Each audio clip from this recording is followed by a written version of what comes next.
Hello दोस्तों, welcome back to achieve and rise. क्या आप जानते हैं कि हम 1000 रुपीज़ से 28,56,780 रुपीज़ कैसे कमा सकते हैं?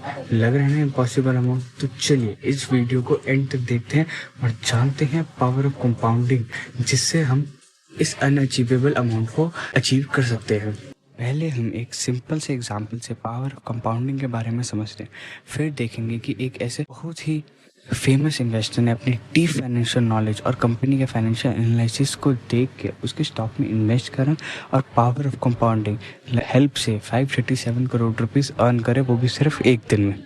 ऐसे ही हमें भी सोचना चाहिए कि बेशक हमारे पास अभी कम पैसे है, लेकिन हमारे पास अभी बहुत टाइम है जिसको हम यूटिलाइज करके हम अपनी वेल्थ को इंक्रीज कर सकते हैं।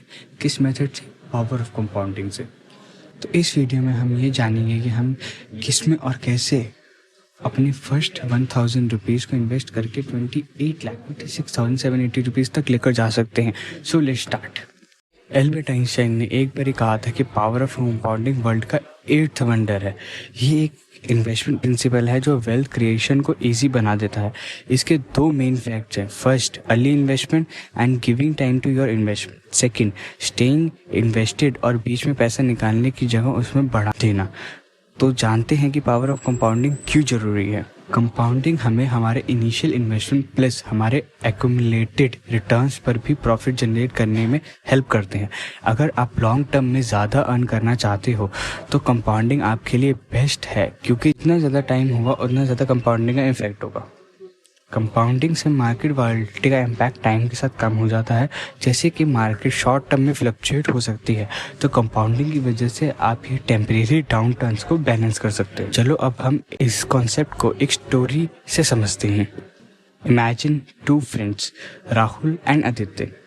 राहुल 30 साल की उम्र में इन्वेस्टमेंट करना शुरू करता है और हर महीने 2000 रुपये इन्वेस्ट करता है, जिसमें उसे 8% पर एनम का इंटरेस्ट मिलता है और ये 20 ईयर्स तक कंटिन्यू रहता है। और आदित्य जो 40 ईयर्स की उम्र में शुरू करता है इन्वेस्टमेंट और हर महीने 4000 रुपये इन्वेस्ट करता है, जिसमें उसे भी 8% पर एनम इंटरेस्ट मिलता है, लेकिन ये सिर्फ 10 साल तक कंटिन्यू रखता है। जब ये दोनों 50 की उम्र तक पहुंचते हैं तब राहुल के पास करीब 16.6 लाख का बैलेंस होता है, जबकि आदित्य के पास अराउंड 9.7 लाख रुपीज़ होते हैं। उनकी इन्वेस्टमेंट वैल्यूज़ में इतना डिफरेंस पावर ऑफ कंपाउंडिंग की वजह से आया है, क्योंकि राहुल ने अपनी मनी को लॉन्ग टर्म के लिए इन्वेस्ट किया था, जिससे उस कंपाउंडिंग का ज़्यादा बेनिफिट मिला, जबकि आदित्य ने ज़्यादा मनी इन्वेस्ट करके कम रिटर्न अर्न किया, क्योंकि उसे अपनी मनी को शॉर्ट टर्म के लिए इन्वेस्ट किया, जिसमें कंपाउंडिंग शॉर्ट टर्म के लिए इफेक्ट पड़ा।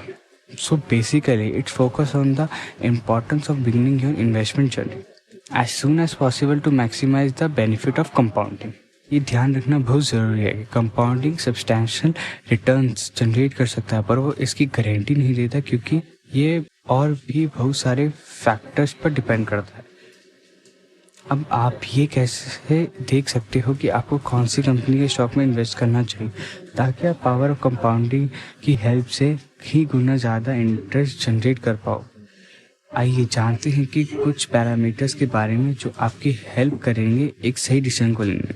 सबसे पहले आप कंपनी के फाइनेंशियल स्टेटमेंट जैसे कि बैलेंस शीट, इनकम स्टेटमेंट और कैश फ्लो स्टेटमेंट को एनालाइज कर सकते हो, जिससे आपको कंपनी के फाइनेंस के बारे में जानकारी मिलेगी।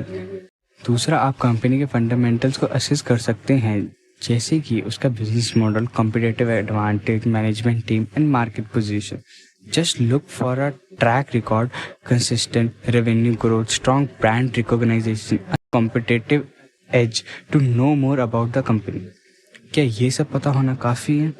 नहीं। अगर आप सक्सेसफुल किसी कंपनी के स्टॉक में इन्वेस्ट करके मनी अर्न करना चाहते हो तो आपको और भी फैक्टर्स को देखना चाहिए, जैसे कि financial, operational risk, target market, product और सर्विस इनोवेशंस, एक्सपेंशन प्लान्स और business growth potential, ability to adept to changing market regulations को भी देखना चाहिए। एंड मोस्ट इम्पॉर्टेंट थिंग कि आपको सही रेशियोज को भी देखना चाहिए, like profitable ratios, liquidity ratios, debt ratios.